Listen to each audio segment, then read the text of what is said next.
Welcome back, True Seeker. In yesterday's live stream, we covered how Nicole Shanahan, the VP nominee for RFK Jr., said they're thinking about dropping out of the race and endorsing Trump and possibly working to become part of his administration. One day later, RFK Jr. said he will address the nation this coming Friday in Phoenix, Arizona, on the day that Trump is also expected to speak in Arizona.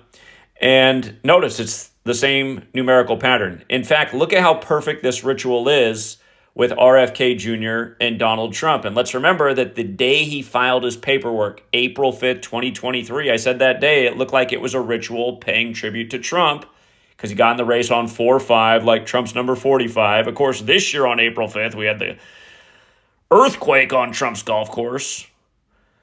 But look how perfect this is. Again, if you're new here, gematria, the Kabbalistic practice of coding numbers into words. There are 4 base ciphers of the English language, the alphabetic order forwards and backwards with numerology. Thus, every word or phrase will have 4 numerical values. Look at how perfectly 3 of the 4 ciphers align with this ritual with RFK and Donald Trump. So yesterday we talked about how they encoded 68. Again, RFK, the father, was killed in 68 while running for president a day after getting the Democratic nomination. This is going down in the time of the DNC as they officially nominate Kamala. Again, a lot of pro-Palestinian protests in Chicago when a Palestinian supposedly killed RFK back in 68, Sirhan. But notice, the emphasis on address the nation, that equals 68, like Donald John Trump, like Phoenix, Arizona. And today, the day that RFK puts out these remarks that he's going to make this address on Friday, 2 days from now, it's 68 days after Trump's birthday. But notice in the base ciphers, in 3 of the 4 ciphers, Donald John Trump equals 68, 220, and 76. RFK's announcement today, 76 days before the November 5th election. Also, from RFK's birthday to the Friday address where he'll be in Arizona at the same time Trump is, it will be the 220th day of his age. Donald John Trump, again, 68, 76, 220. And as we've been saying, Inauguration Day falls on the 220th day of Trump's age. Of course, he's experienced that back in 2017. So, all mainstream media reporting on the same thing today. Robert F. Kennedy Jr. will make a speech in Phoenix on Friday. His campaign announced as the independent presidential candidate considers whether to drop out of the race and endorse former President Donald Trump.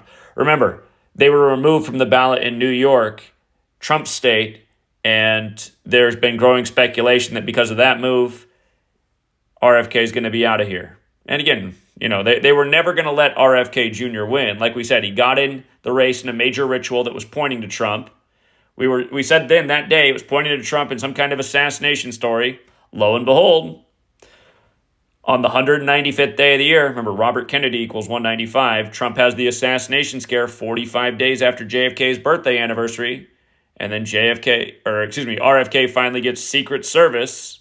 And again, the Secret Service was created the day that Lincoln was shot on 14/4 back in 1865, like how RFK died at 1:44 a.m. and JFK died 144 days after meeting with the Pope, and goes with RFK officially getting in the race 144 days after the Superior General's birthday back on April 5th, 2023, and it goes with the election this year, November 5th being 144 days after Trump's birthday.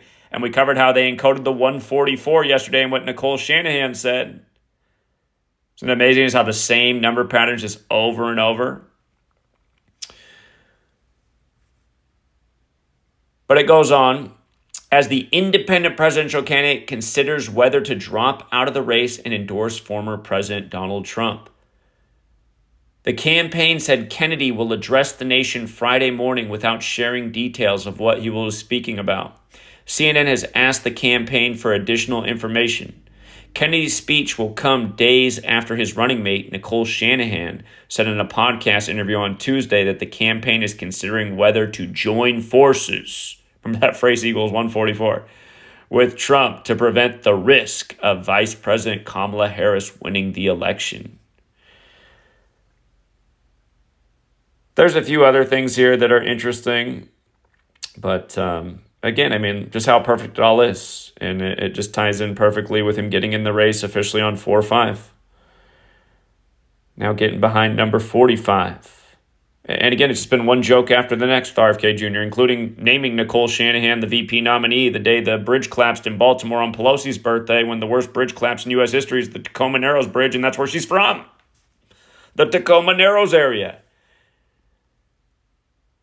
Again, people need to wake up to the puppet show. Yeah, you might love RFK Jr.'s rhetoric compared to, say, the Donald or Kamala. And yes, his rhetoric, I mean, to anyone who has a brain, is a million times better. But they're all Jesuits. They're all in the puppet show.